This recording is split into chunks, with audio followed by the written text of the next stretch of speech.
quiero hablarles de identidad. Tengo un propósito al estarles mostrando esto en la Biblia.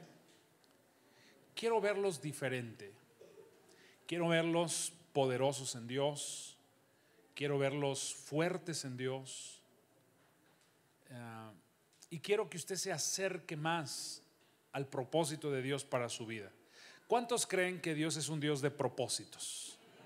Nada, absolutamente nada en tu vida sucede sin un propósito. Todo tiene un propósito.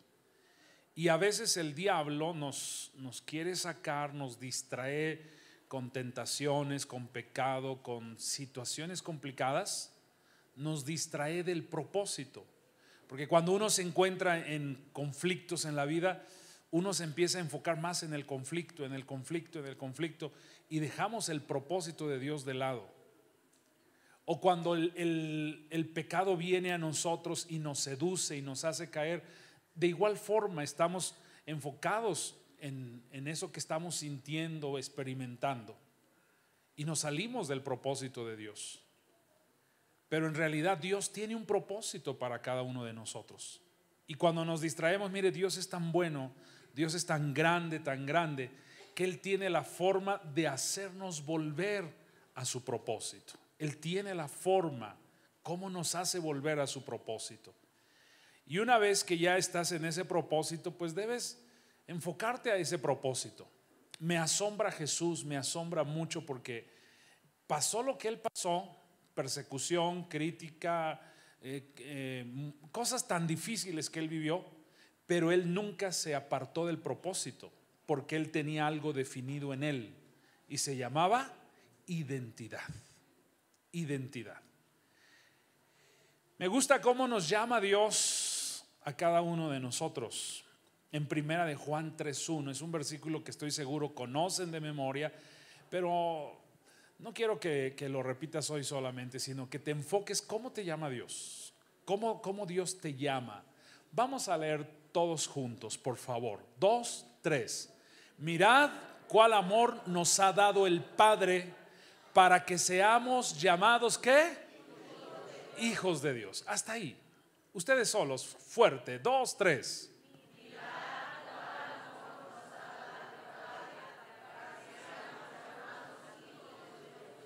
La otra parte dice: por esto el mundo no nos conoce, porque no le conocieron a Él. O sea, dile al que está a tu lado: eres un E.T., eres un extraterrestre. El mundo no te conoce. El mundo no logra identificarse contigo, porque no somos como el mundo, o no debiéramos ser como el mundo. Me gusta la parte que dice que Dios nos ha llamado. Dios nos ha llamado. Es como si Dios viniera aquí con David y le dijera a Dios: David, yo te hago mi hijo. Tú eres mi hijo.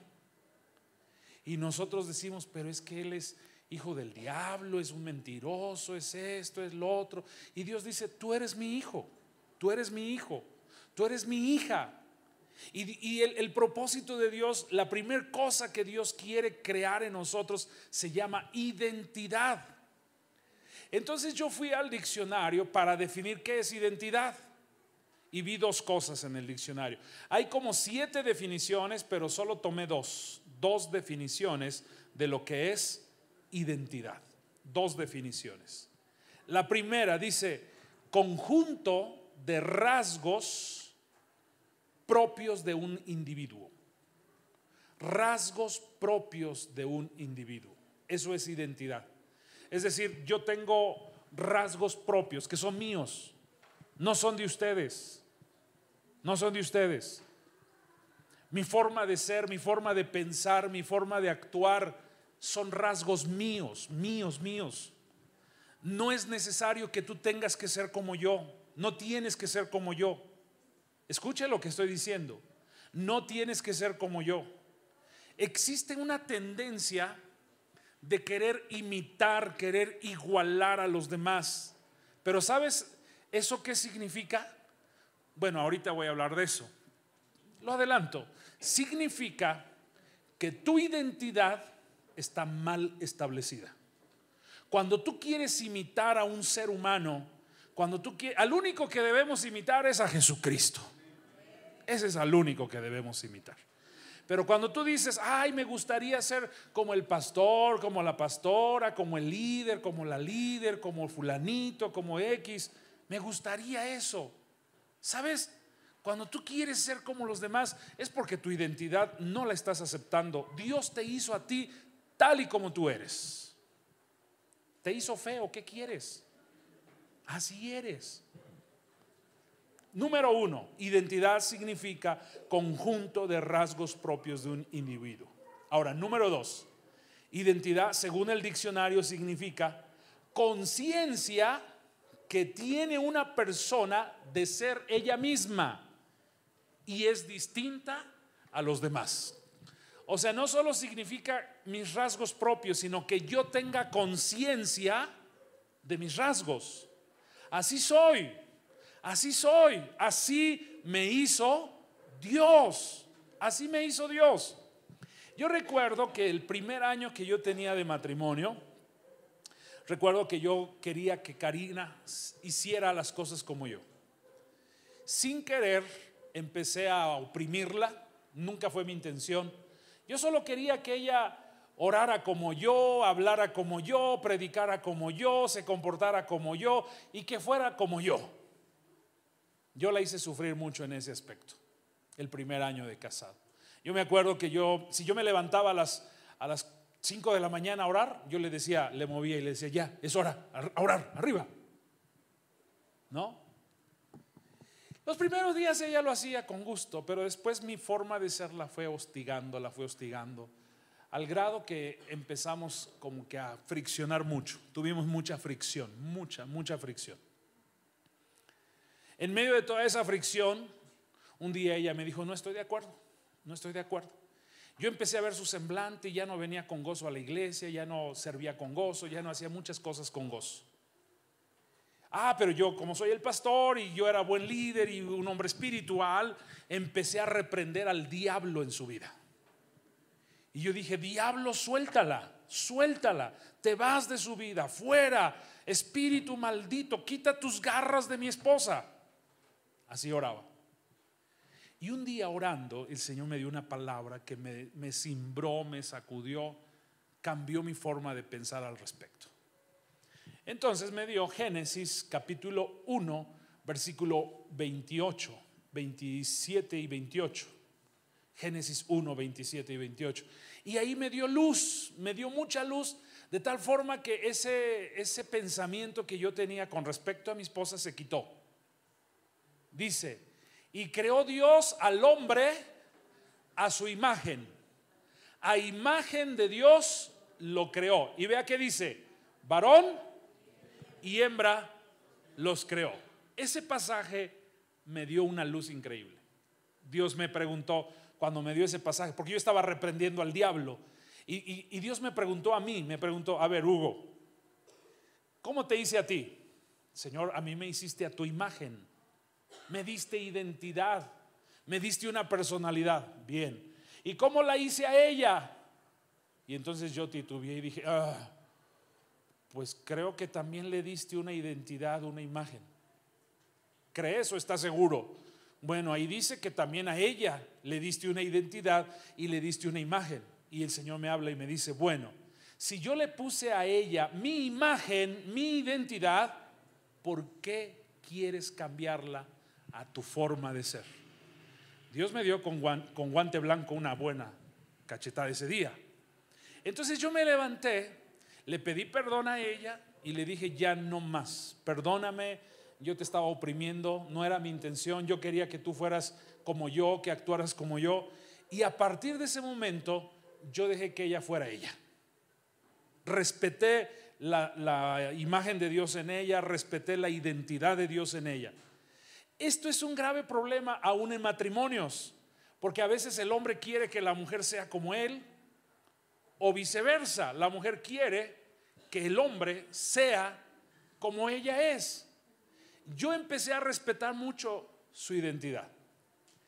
Yo dije, bueno, que ella vea en mí el testimonio de lo que es buscar a Dios. Y solita ella empezó a buscar a Dios. Su semblante empezó a cambiar, empezó a servir otra vez con gozo, empezó a amar al Señor más fuerte. Bueno, empezó una identidad propia de ella. La gente de la iglesia venía y a ella le decían: es que tú tienes que tener un nivel espiritual, un estándar espiritual, tú tienes que comportarte de esta manera, tú tienes que comportarte de esta otra manera. Y entendimos que no es así. Llegó un momento, aún a mis hijas aquí en la iglesia se les exigía un comportamiento, porque son las hijas del pastor. Y se les decía: a ver, las hijas del pastor no tienen que estar corriendo por aquí. Las hijas del pastor no tienen que estar jugando allá afuera. Las hijas del pastor y las hijas del pastor. Me cansaron. Un día me paré y les dije: basta, basta. Respeta, porque son niñas y son como tus hijos. Son igualitas a tus hijos. Mis hijas son inquietas, mis hijas corren, mis hijas gritan, mis hijas se caen, mis hijas se levantan, mis hijas andan jugando, mis hijas aquí, mis hijas allá. Son como tus hijos. Así que respeta su identidad. No, pero es que son tus hijas. ¿Y?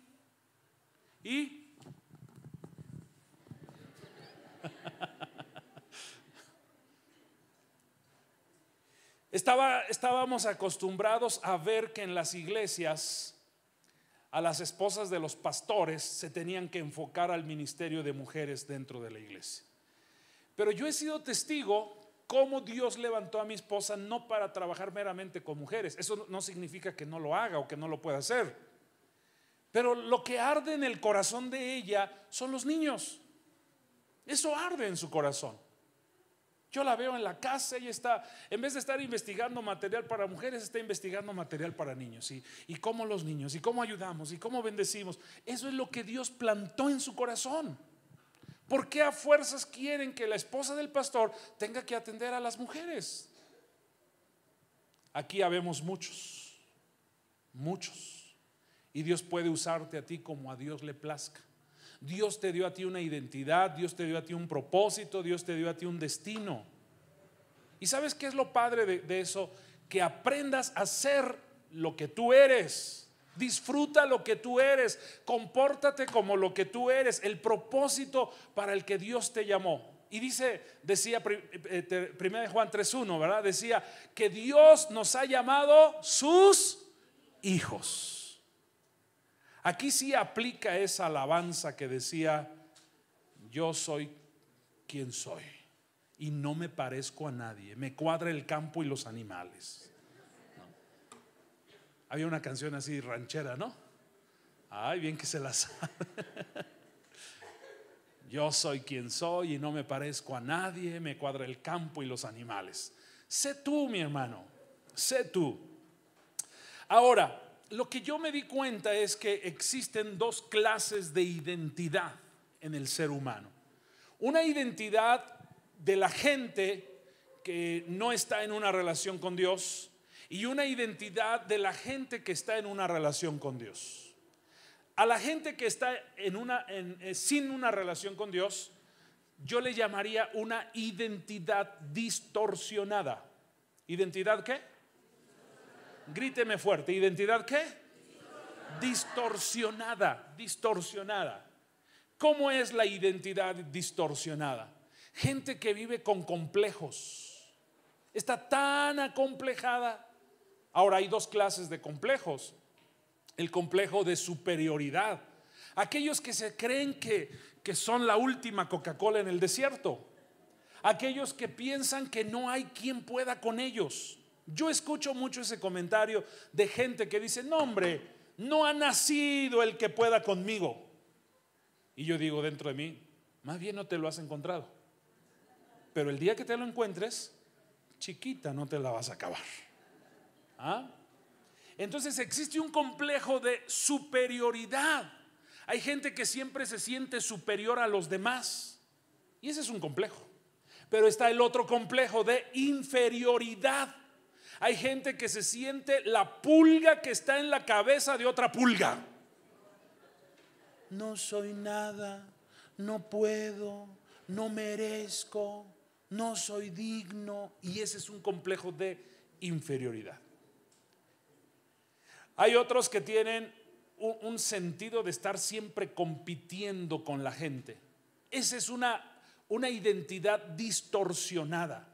Estarse midiendo con los demás.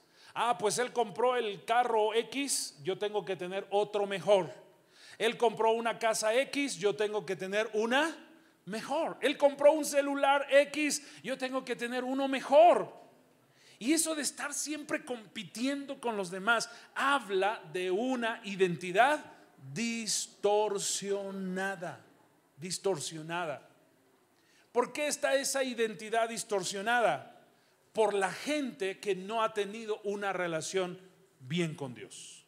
¿Por qué? Porque leíamos en Génesis 1:27 que cuando Dios hizo al hombre, lo hizo a su imagen. A imagen de Dios lo hizo. Es decir, que Dios cuando creó al hombre y el hombre caminaba con Dios, el hombre tenía una identidad correcta, una identidad sólida, establecida, firme. Pero el hombre pecó y esa identidad empezó a distorsionarse. Entonces, la identidad distorsionada es normalmente en la gente que no tiene una relación con Dios. La identidad correcta es la gente que está definida en su relación con Dios. ¿Qué pasa? Cuando el hombre empezó a pecar, se alejó del propósito de Dios y se fue metiendo al terreno o a la propiedad de Satanás. De tal manera que nos hicimos siervos, esclavos, pasamos a ser propiedad de Satanás. Pero cuando Jesús viene a tu corazón, lo primero que Jesús hace es sacarte de ese estado, de esa propiedad. Colosenses 1:13 dice eso. Colosenses 1:13. El cual nos ha librado, ¿qué dice ahí? De la potestad. No los oigo. Por ahí atrás no los oigo. ¿De dónde nos sacó? No, ahí dice de la potestad. ¿Saben lo que es potestad? Dominio. Estábamos bajo el dominio de las tinieblas. Las tinieblas dominaban nuestra vida, las tinieblas dominaban todo en nosotros, todo, pensamientos, sentimientos, acciones, todo lo dominaban en nosotros. Y lo primero que viene a hacer Jesús en nosotros es sacarnos del dominio de las tinieblas. Ahora, el diablo ya no tiene potestad sobre nosotros, a no ser que por causa del pecado le des dominio a Satanás. El pecado le da derecho al diablo de meterse en nuestra vida, de volver a dominar nuestra vida, nuestros pensamientos, nuestros sentimientos, nuestras acciones. Pensamientos, sentimientos, acciones o voluntad, lo que somos. Y entonces Jesús nos saca de la potestad de las tinieblas. Pero vea la segunda parte del versículo. ¿Qué dice? Y nos trasladó ¿a dónde? Al reino de su Hijo amado. ¿Cuántos dan gloria a Dios por eso? ¿Qué hizo entonces Jesús? ¿Bajo qué dominio estábamos? De las tinieblas. Ahora, ¿dónde estamos? En el reino de su Hijo, ¿qué? Amado. Pero noten que no dice potestad o dominio. Habla de un reino. ¿Sí me explico?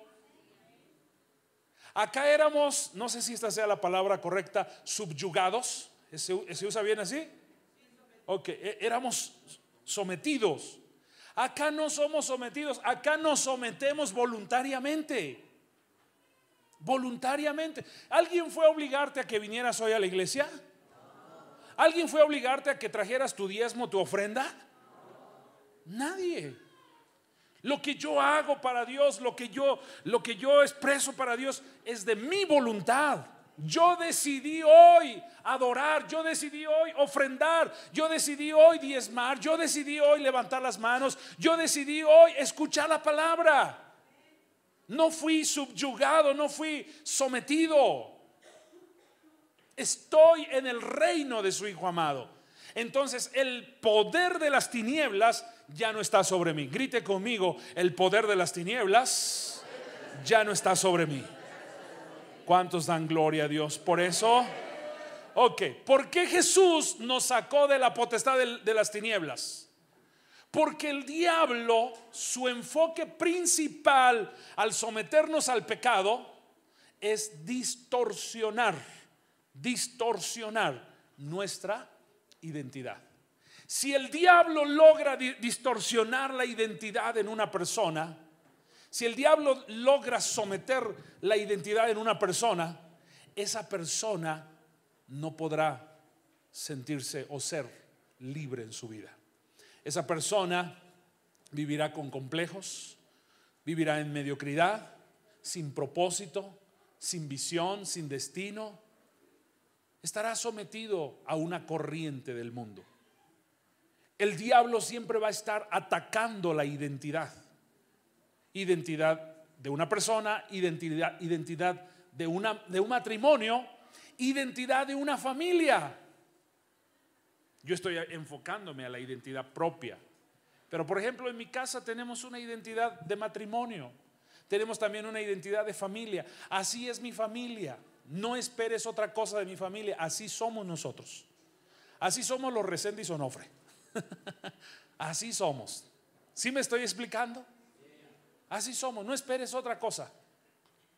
Lo que te mostramos es lo que somos, nada más. Cuando Jesús vino a la tierra y fue tentado en el desierto, ¿cuál era el enfoque de Satanás contra Jesús en el desierto? Atacar su identidad. Ustedes pueden leer Lucas. Solo vamos a ver las primeras tentaciones. Lucas 4.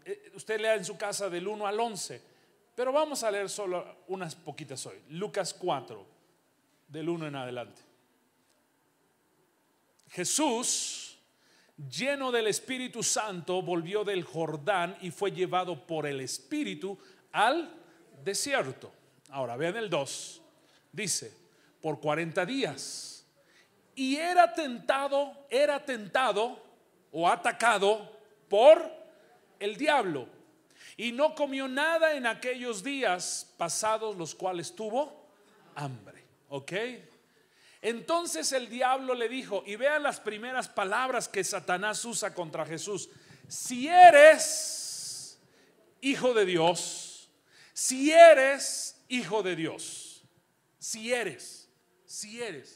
No era tanto el que convirtiera la piedra en pan, sino era: demuéstrame quién eres. Porque déjeme decirle que una persona que no tiene una identidad correcta siempre quiere demostrar o siempre demuestra algo que no es. Siempre. El otro día platicaba con mi hermana. Ella tiene un trabajo que le permite estar viajando continuamente y la empresa le paga todo, le paga sus viáticos, le paga sus hoteles, todo. Entonces estábamos platicando y me decía, para mí sería bien padre estar en la playa, porque la mandan a Mérida, bueno, la mandan a muchos lados. Dice, estar en la playa comiendo en un buen restaurante, una buena comida, y sacarme una selfie y decir, yo en la playa. Dice, pero sería bien feo saber la realidad, que estoy sola ahí. No sé si me explico.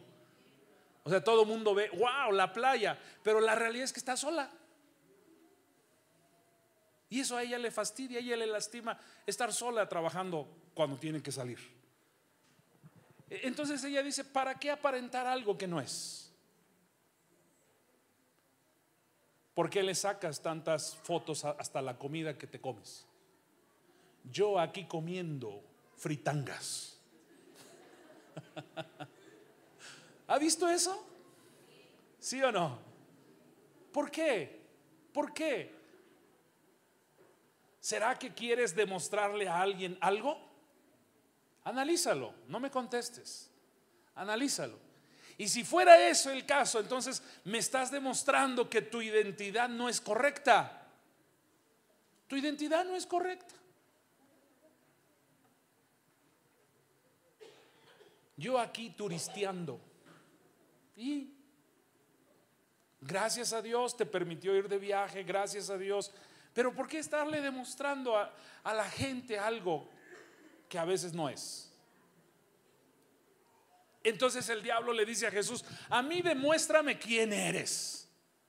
No es tanto el que convierta la piedra en pan. Y vean las otras tentaciones. Dice: di a esta piedra que se convierta en pan. ¿Qué contesta Jesús? Jesús respondiendo le dijo: escrito está, no solo de pan vivirá el hombre, sino de toda la palabra de Dios. Es como si Jesús le dijera: mira, a mí no me interesa convertir la piedra en pan. A mí lo que me interesa es estar en el propósito de Dios. Punto, se acabó. Yo quiero estar en el propósito de Dios. Sigue, por favor. Y le llevó el diablo a un alto monte y le mostró en un momento todos los reinos de la tierra. Y le dijo el diablo: a ti daré toda esta potestad y la gloria de ellos, porque a mí me ha sido entregada y a quien quiero se la doy. Fíjese, él sí tenía problemas de identidad. Él está diciendo: son míos. Es como si sacara la selfie el diablo y yo y aquí en el mundo es mío, ¿no?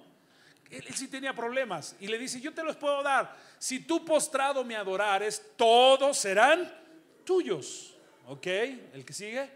Respondiendo Jesús le dijo: vete de mí, Satanás, porque escrito está. O sea, Jesús está bien firme en lo que él es.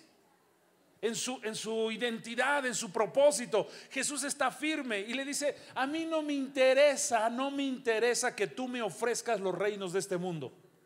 Vete de mí, Satanás, porque escrito está: al Señor tu Dios adorarás y a Él solo servirás. ¿Cuál era la pasión de Jesús entonces? Estar en la intimidad con el Padre. A Jesús no le interesaban los reinuchos de este mundo. A Jesús le interesaba la intimidad con el Padre. A Él adorarás. El que sigue, por favor. Y le llevó a Jerusalén y le puso sobre el pináculo del templo y le dijo, y ahí viene otra vez la misma palabra: si eres hijo de Dios, échate de aquí abajo, porque escrito está. Y el diablo quiere usar una parte de la palabra, pero la distorsiona. Porque escrito está: a sus ángeles mandará acerca de ti que te guarden, y en las manos te sostendrán para que no tropieces con tu pie en piedra. Respondiendo Jesús le dijo: escrito está, o dicho está, no tentarás al Señor tu Dios. ¿Se da cuenta? El diablo estaba atacando la identidad de Jesús. Demuéstrame quién eres, demuéstrame si eres hijo de Dios, si eres lo que dices que eres, demuéstramelo. Y Jesús dice: no necesito sacarme la selfie, no necesito decir yo haciendo esto, yo aquí en el desierto como el Todopoderoso. No necesito eso. Yo sé quién soy, yo soy el Hijo de Dios, yo sé a qué he venido, yo sé a dónde voy. Porque déjeme decirle, mi amado hermano, cosas que producen en nosotros una identidad. Cosas. La identidad correcta produce algunas cosas. Por ejemplo, número 1, te define quién eres en Dios. Anotes esa, los que están anotando. Y los que no, pues memorícenla. Número 1, te define quién eres en Dios. ¿Qué es lo que eres en Dios? No eres cualquier cosa. Es más, ni siquiera eres cosa. El Señor le ha dado valor a tu vida. Número 1, cuando tú tienes una identidad bien establecida, una identidad correcta, te define lo que eres en Dios. Número 1, te define lo que eres en Dios. De verdad que es increíble. Y yo sí me asombro a veces que hay gente en la iglesia que duda de quién es en Dios. Solo vienen a la iglesia porque no les queda de otra. ¿Por qué adoro? ¿Por qué canto? ¿Por qué levanto mis manos? ¿Por qué sirvo? ¿Por qué doy? Cuando tú estás seguro de eso, es porque sabes quién eres. Y no tienes que estarle demostrando a nadie nada. Usted ha visto a los grandes millonarios levantando o poniendo en los periódicos, en la primer plana: yo soy, ¿cómo se llama el de México? El más, Carlos Slim. Yo y Agustín. ¿Qué Agustín? Carlos Slim. ¿Ha visto que algún periódico que Carlos Slim ponga en primer plana: yo soy el hombre más rico en México? ¿Ha visto eso? ¿Quién habla de Carlos Slim? Todo mundo. Pero él no habla de sí mismo. Él no habla de lo que él es. ¿Será que tiene una buena identidad? No. Entonces el fantoche, el presumido, tiene una mala identidad. Hágale así. Si conoce a alguien, dígale: y te hablan. El que se cree lo máximo tiene una mala identidad. Tiene una mala identidad. El apóstol Pablo dijo: nadie tenga un concepto mayor de sí mismo que el que debe tener. O sea, soy esto y punto. Soy esto y punto. Así soy. Así soy. Esto es lo que yo soy. Esto es lo que yo tengo. Y no tengo que estarlo demostrando, porque mi identidad habla por mí solita. Va a hablar por mí mismo, sin necesidad de que yo abra la boca. Me define quién soy en Dios. ¿Quién soy? Ahora, hablamos al inicio, al definir qué es identidad, y decía que es conciencia de los rasgos que me definen a mí.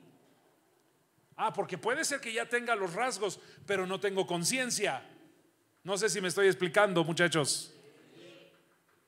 Yo sé quién soy en Dios, pero si no tengo la conciencia de quién soy en Dios, el diablo viene, me zarandea y al rato estoy ahí tirado llorando. Ay, sí, yo no soy nada. Soy el piojo que está en la cabeza de otro piojo. Soy el piojín. Número 1, me define quién soy en Dios.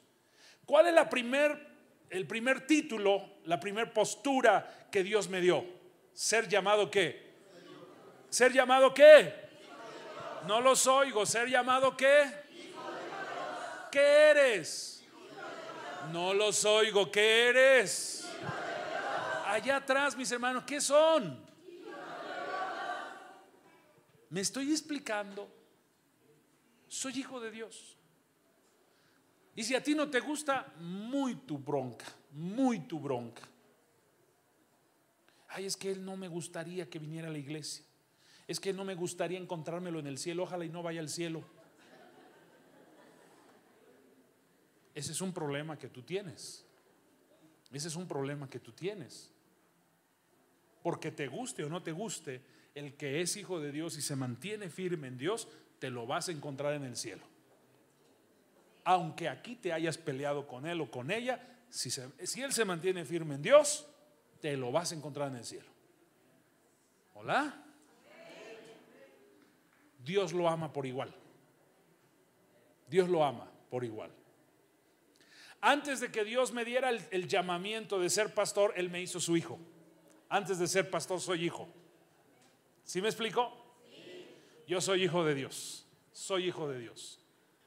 Antes de ser esposo soy hijo de Dios. Antes de ser padre soy hijo de Dios. Antes de ser ministro soy hijo de Dios. Soy hijo de Dios. Es la primera cosa que Dios me dio. Ser su hijo. Ser su hijo.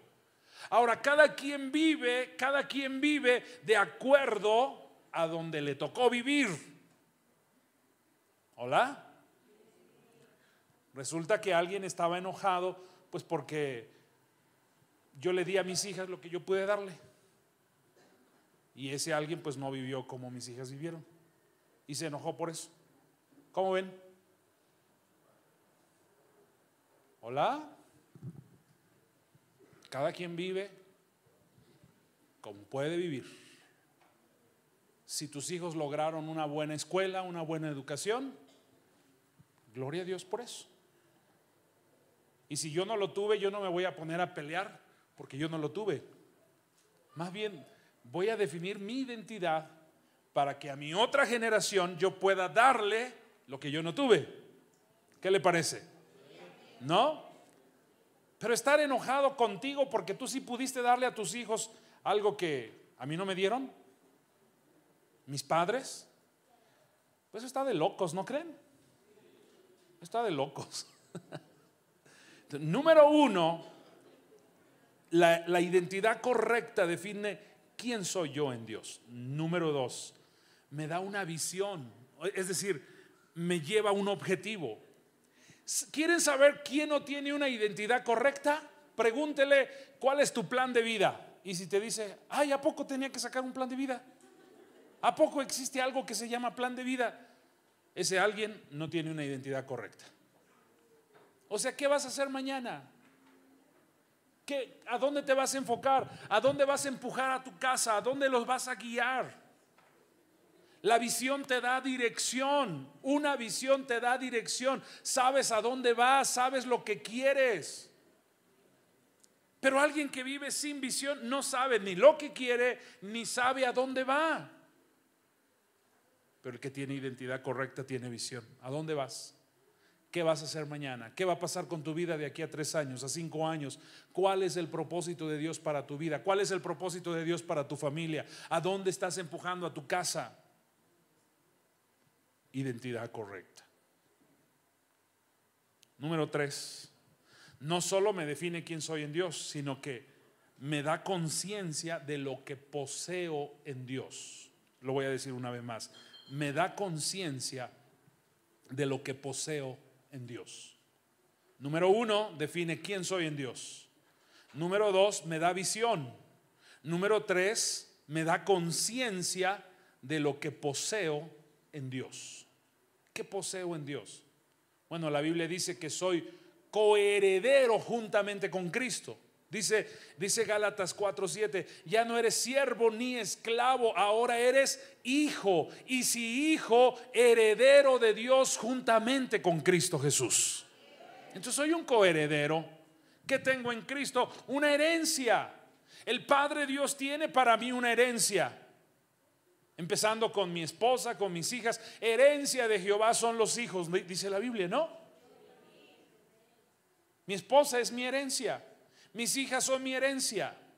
Entonces, tengo visión, pero también tengo conciencia de qué poseo en Dios. ¿Qué poseo en Dios? Me gustó el ejemplo que usé hace 8 días cuando hablamos del celular.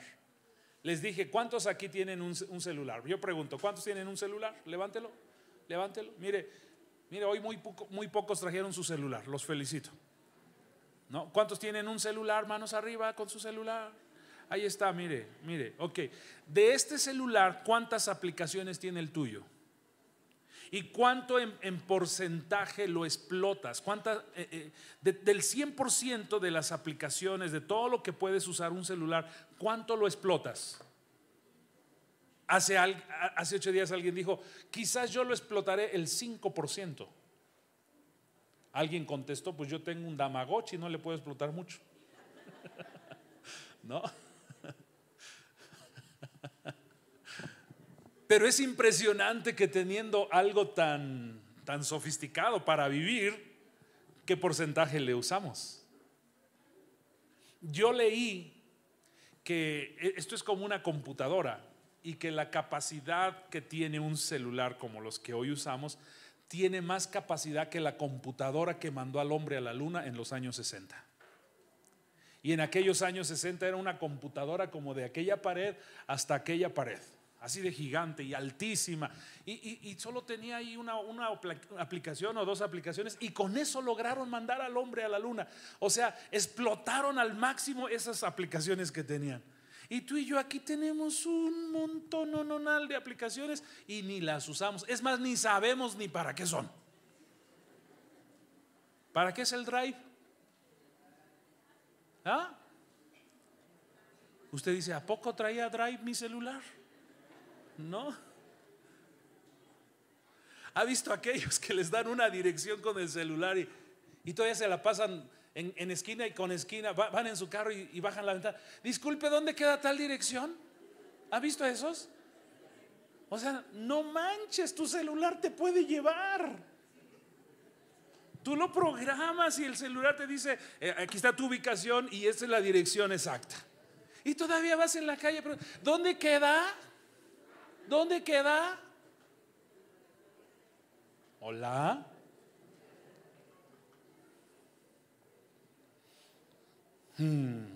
Así en Dios, mis hermanos, por eso lo usé como un ejemplo. Así en Dios tenemos una herencia enorme, tenemos algo enorme, pero ni siquiera lo que Dios nos está dando, ni siquiera lo estamos usando al 10% de su capacidad. No lo estamos usando. Y eso habla de una mala identidad, porque no tengo conciencia de lo que poseo en Dios.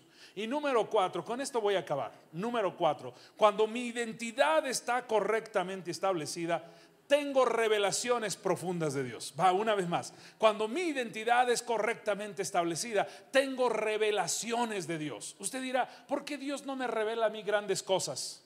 Sencillo. ¿Para qué te revela si no sabes ni quién eres ni a dónde vas?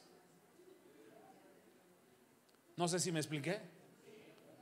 ¿Para qué quieres revelaciones si no sabes ni quién eres ni a dónde vas? Hay quienes viven la vida solo porque ya amanecieron y no les queda de otra.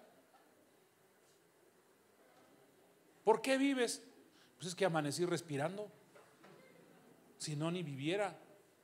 ¿Por qué estás aquí? Pues quién sabe. Aquí estoy. Yo pregunto a veces a la gente, ¿por qué vives? En uno de los cursos que doy de consolidación en las casas, pregunto, ¿por qué vives? ¿Por qué vives? La primera respuesta que todo el mundo me dice es, si yo la pregunto ahorita la van a decir, para alabar a Dios. Vivo para alabar a Dios. Híjole, significa que no sabes a dónde vas en la vida. ¿A dónde vas en la vida? Ahora ahí no se queda el problema. El problema es que eso que nosotros tenemos, ese problema que nosotros tenemos, sin darnos cuenta se lo estamos inyectando a nuestros descendientes, a nuestros hijos y a los hijos de nuestros hijos. Génesis 18 del 17 al 19. Esta es la última, ya acabé por hoy. Génesis 17, no, capítulo 18, versículo 17 al 19, por favor.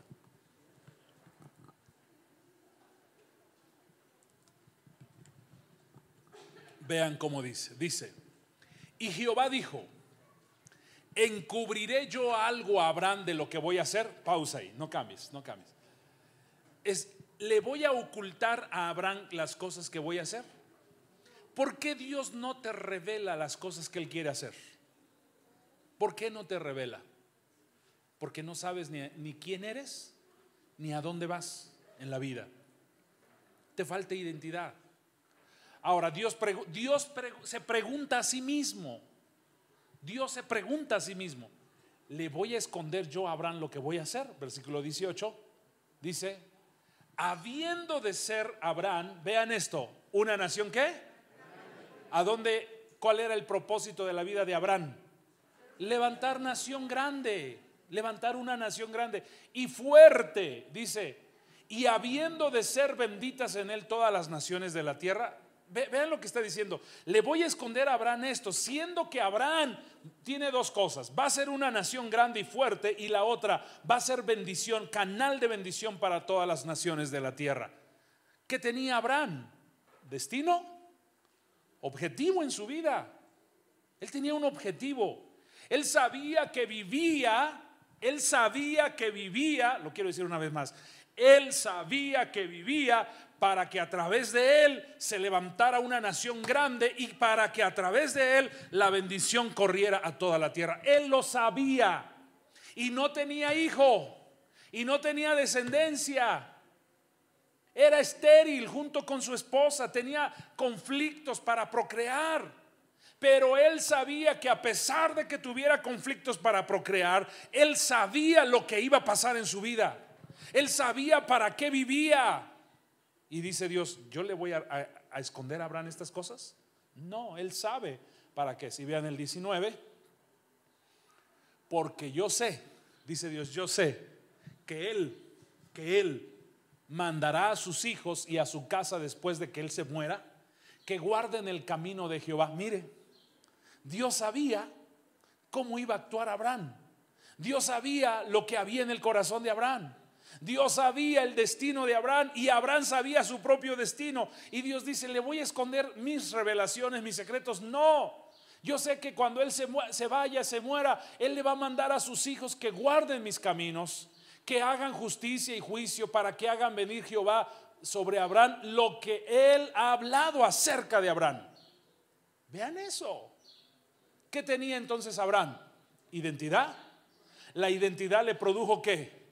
Visión, destino, propósito. Vea esto, mi amado hermano. Identidad produce eso: visión, destino, propósito. ¿Sabes a dónde vas? Y disculpe que diga esto. Con esto acabo. La mediocridad, estilos de vida mediocres, hablan de falta de identidad.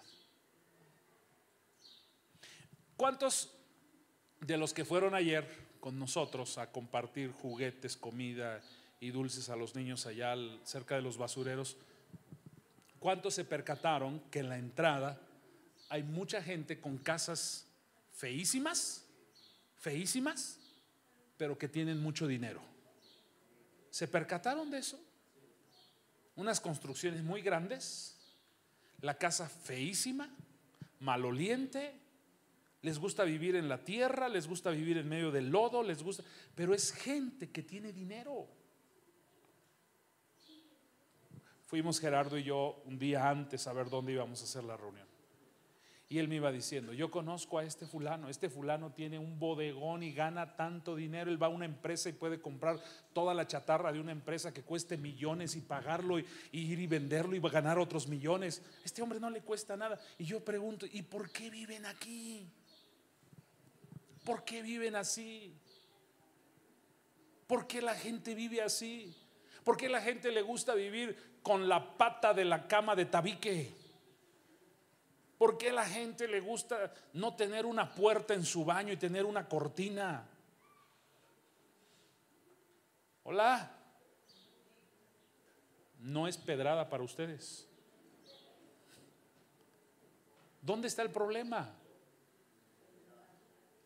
Tenemos un problema aquí. Hablé también de la renovación de la mente el mes de noviembre y diciembre. Hablé de la fe. Hoy estoy hablando de identidad. Tenemos un problema los seres humanos. Caemos en el estado de mediocridad. Caemos en un estado de mediocridad. Tú debes pensar: quizás no seas rico, quizás no seas millonario, quizás nunca vas a ser millonario, pero debes saber que Dios planeó que tú estés bajo bendición. Tu identidad, mi hermano, ¿quién eres tú? ¿Quién eres tú? Me apliqué al plan de lectura esta semana, empecé a leer Génesis y luego nos mandó a Job. ¿Se acuerdan? Los que leyeron. Y cuando leí en Job, leí algunas cosas que me llamaron mucho la atención. Y saqué un tema. Hoy en la madrugada no sabía si hablar de identidad o de ese tema, porque también se me hace apasionante. Y dije: Señor, ¿qué les puedo hablar a los hermanos? ¿Les hablo de identidad o les hablo de...? El tema que saqué se llama la bendición de Dios. O les hablo de la bendición de Dios. Pero encontré un versículo que cuando Satanás viene y se presenta ante Dios, Dios le dice: ¿no has considerado a Job? Y Satanás dice esto, escuche, Satanás le dice a Dios: si te adora, y le dice: porque tu mano está sobre él y todo lo que él hace es bendecido. O sea, el diablo reconocía que Job estaba bajo bendición, pero dice dos cosas: la bendición y el trabajo de Job. ¿Qué Dios bendice? Dios no bendice al flojo. Dios no bendice al flojo. Dios bendice al que trabaja, la obra de sus manos. ¿Hola? O sea, hay gente que se cruza de brazos y: mándame tu bendición. No, mueve las manos. Y me llegó un pensamiento esta semana que decía: Dios no da riquezas, Dios da cerebro. Y yo pensé: es real. No existe un pasaje en la Biblia, no existe un pasaje en la Biblia que diga que Dios da riquezas. Dios no da riquezas. Deuteronomio 8:18 dice: he aquí yo te doy el poder para que tú hagas las riquezas. No sé si me estoy explicando. Dios bendice la obra de tus manos. Dios bendice tu trabajo. Dios no da riquezas. Tenemos un problema de la mente, del corazón, de la fe, de la mala identidad. Tenemos un problema. Hablamos de riquezas. Quizás nunca seas rico, pero si cambias tu identidad, seguro que Dios te va a sacar de la mediocridad. Dios no quiere que seas mediocre. Me gustaría que le digas eso a unos 4 o 5. Dios no quiere que seas mediocre. Hola. Hola. Y es que a veces nos acostumbramos tanto a ese estilo de vida mediocre. O sea, si se te descompuso el boiler o el calentador, te empiezas a bañar con agua fría, te acostumbras a bañar con agua fría, y ese boiler tiene ahí puesto 7 años, 10 años y nunca lo arreglaste, nunca lo cambiaste, y cuando llega un invitado a tu casa, lo dejas que se bañe con agua fría y te pregunta: ¿y por qué no hay agua caliente? Ah, pues porque así aquí se acostumbra en esta casa. Así es en esta casa. ¿Se da cuenta? Póngase en sus pies, dele un aplauso al Señor.